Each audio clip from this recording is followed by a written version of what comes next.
Jean-Michel Quillardet, vous venez de publier chez Derby Pour un humanisme universel. Et dans le préambule, vous parlez longuement de Jean Zay qui vient d'entrer au Panthéon. En quoi Jean Zay est pour vous un symbole de la République laïque?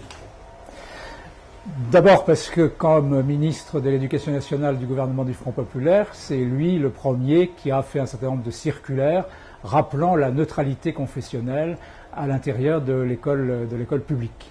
Et par ailleurs, c'est lui aussi qui a considérablement accentué le processus de démocratisation de l'école en disant clairement que l'école n'était pas réservée aux classes aisées, à la bourgeoisie, mais bien pour tout le monde, un enfant, d'où qu'il venait, d'où qu'il soit, de quel milieu il appartienne, devait effectivement poursuivre un parcours scolaire. Donc je pense que c'est un symbole pour cette raison-là. Et l'autre raison, c'est qu'il a été l'ennemi de ce que les ligues d'extrême droite appelaient la gueuse.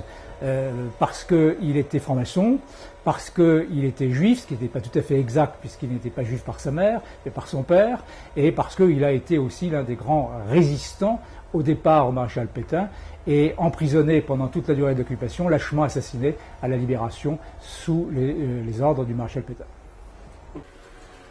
Alors, ma question, comment devenir républicain et comment devenir laïque quand on est franc-maçon? Alors je dirais que c'est presque la même chose. Quand on est franc-maçon, en tout cas au sein du Grand Orient de France ou d'autres obédiences comme le droit humain, on est nécessairement républicain et laïque, puisque la maçonnerie apprend les grands principes, les grandes valeurs de la République, et dans les principes, les grandes valeurs de la République, la laïcité.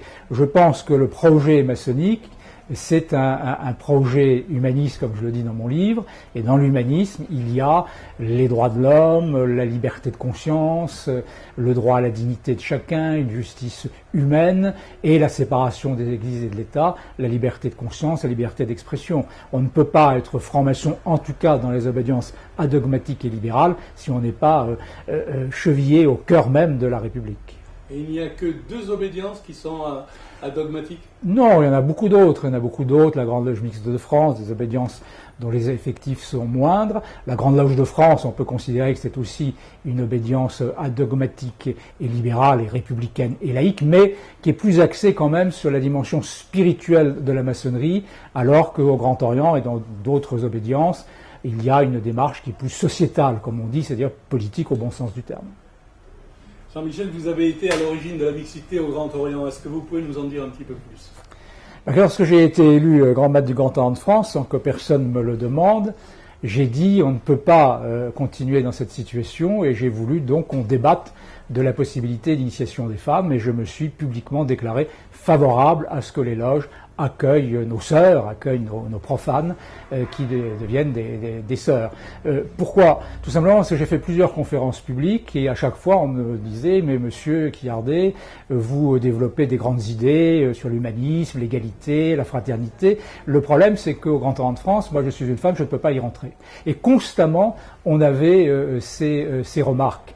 Mes propres filles sont venues un jour avec des copains et des copines assister à une conférence que je faisais au Grand Orient de France, au Temple Arthur Roussier, et quand une jeune femme m'a posé la question, disant ça m'intéresse beaucoup, j'aimerais bien rentrer au Grand Orient de France, je lui ai répondu brutalement, malheureusement vous ne pouvez pas pour le moment. Et je me suis dit, c'est pas possible, on ne peut pas continuer comme ça, et donc j'ai voulu que le mouvement s'accélère, et c'est la raison pour laquelle nous avons signé une circulaire par laquelle nous reconnaissions la possibilité aux femmes de poser leur candidature, ce qui a été un grand pas vers ensuite l'initiation des femmes. Vous écrivez dans votre ouvrage « L'homme ne naît pas homme, il le devient ». Est-ce que vous n'avez pas un peu pillé la formule de Simone de Beauvoir qui disait la femme ne naît pas femme, elle le devient? Je n'y ai pas pensé sur le moment quand je l'ai écrit, mais je me suis beaucoup inspiré de l'existentialisme est un humanisme de Jean-Paul Sartre, qui dit cela très bien. Effectivement, l'homme naît, mais après il se construit. Et il se construit avec des engagements, avec des convictions, et c'est ça qui fait la culture humaniste.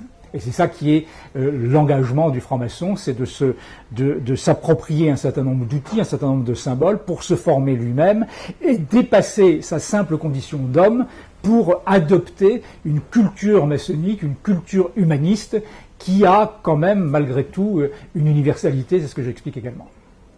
J'aimerais avoir la position de Jean-Michel Pillardet sur le voile islamique et le relativisme culturel. Alors, le voile islamique, évidemment, lorsque le voile islamique est un moyen de propagande islamiste, lorsqu'il est utilisé par le radicalisme de l'islam, c'est quelque chose qui doit naturellement être dénoncé. Néanmoins, je pense que beaucoup de femmes portent le voile d'abord volontairement, même si dans certains cadres, dans certains quartiers, dans certains milieux, il est imposé aux jeunes filles et aux femmes, mais j'en ai connu, il y a des femmes qui sont parfaitement intégrées à la société française et qui portent le voile. Donc le voile en lui-même n'est pas quelque chose qui doit être nécessairement repoussé et interdit.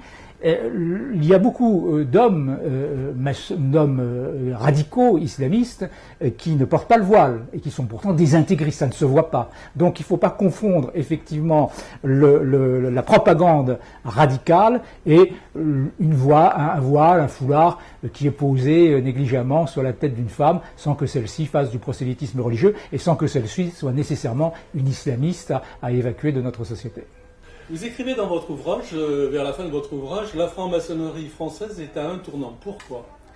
Elle est à un tournant parce qu'il me semble qu'elle est aujourd'hui, dans la manifestation de ses conceptions, de ses convictions, concurrencée par d'autres vieilles associations comme la Ligue de l'enseignement, la LICRA, la Ligue des droits de l'homme, SOS Racisme, mais aussi toutes ces sociétés savantes, think tanks, genre Terra Nova, l'Institut Montienne, concurrencée aussi par Twitter, par Facebook, par la toile.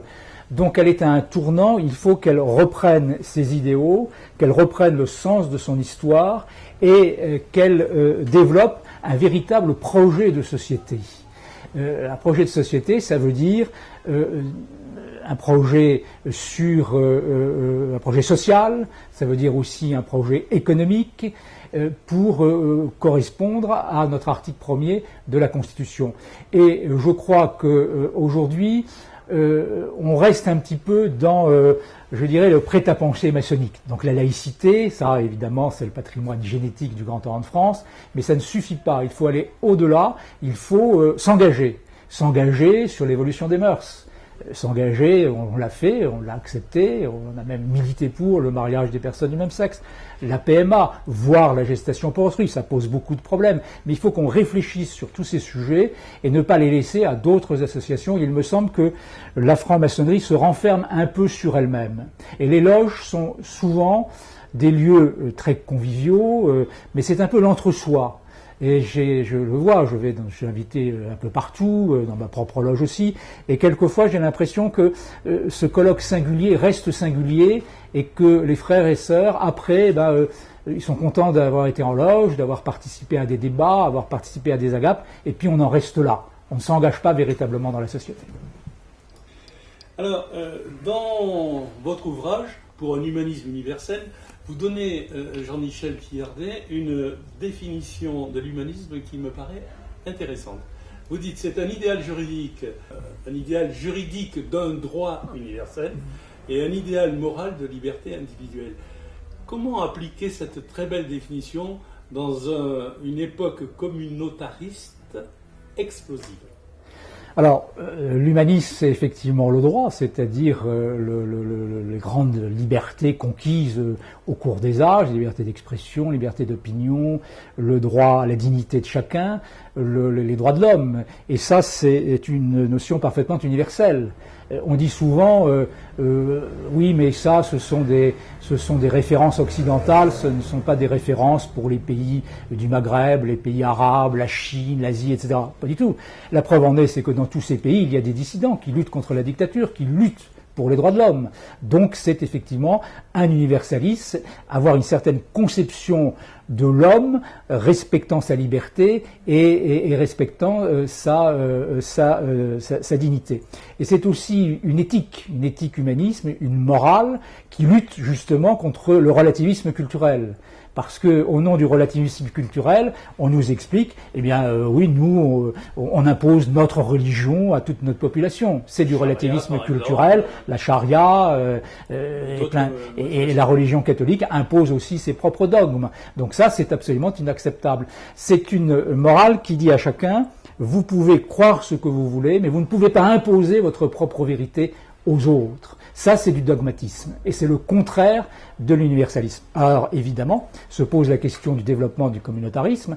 C'est tragique. Je pense que la source du développement du communautarisme, c'est la question sociale. Il y a plein de gens qui, aujourd'hui, ne se reconnaissent plus dans la République en France ou dans d'autres pays, même si ce ne sont pas des républiques, des monarchies constitutionnelles ou autres, parce que ils ont des conditions de vie extrêmement difficiles, du chômage, de la violence, des quartiers en difficulté qui sont pratiquement inhabitables, et tous ces gens-là se réfugient en effet dans des communautés religieuses, dans des communautés ethniques qui, au lieu de les ouvrir à l'extérieur, les enferment dans une identité, et c'est une identité qui est devenue mortifère. Eh bien, merci pour ces points de vue, et à très bientôt. J'espère, merci. Sur le site iram.be.